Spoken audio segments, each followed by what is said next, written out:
സ്നേഹമുള്ളവരെ, നോയമ്പ് കാലത്തിൻ്റെ 38-ാം ദിനമായി ഇന്ന് നാം ധ്യാനിക്കുവാൻ പോകുന്നത് സത്യത്തെക്കുറിച്ചാണ്. ബുദ്ധൻ്റെ വാക്കുകൾ ഇങ്ങനെയാണ്: നീ ചെയ്യുന്ന ഓരോ കാര്യങ്ങളിലും നിനക്ക് സത്യമുണ്ടെങ്കിൽ, അതിൽ നിനക്ക് വിശ്വാസമുണ്ടെങ്കിൽ നീ ചെയ്യുക.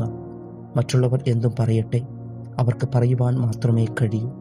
നിങ്ങൾ ചെയ്യുന്നതിൽ മറ്റുള്ളവർക്ക് അസൂയ കാണാം, അതാണ് അവർ പറയുന്നത്.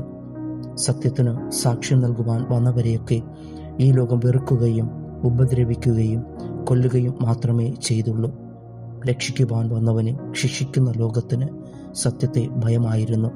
കാരണം അവർ അകൃത്യങ്ങളെ ചെയ്തുകൊണ്ട് അന്ധകാരത്തെ സ്നേഹിച്ചു. യോഹന്നാന്റെ സുവിശേഷം 14:6 വഴിയും സത്യവും ജീവനും ഞാനാണ്. ക്രിസ്തുവിൽ വിശ്വസിക്കുന്നവൻ മാത്രം സത്യത്തെ തിരിച്ചറിയുന്നു, അവനെ സ്വന്തമാക്കുന്നു. നാമും ക്രിസ്തു എന്ന മഹാസത്യത്തെ തിരിച്ചറിഞ്ഞുകൊണ്ട് അവനെ സ്വന്തമാക്കാം. ദൈവം നമ്മെ സഹായിക്കട്ടെ.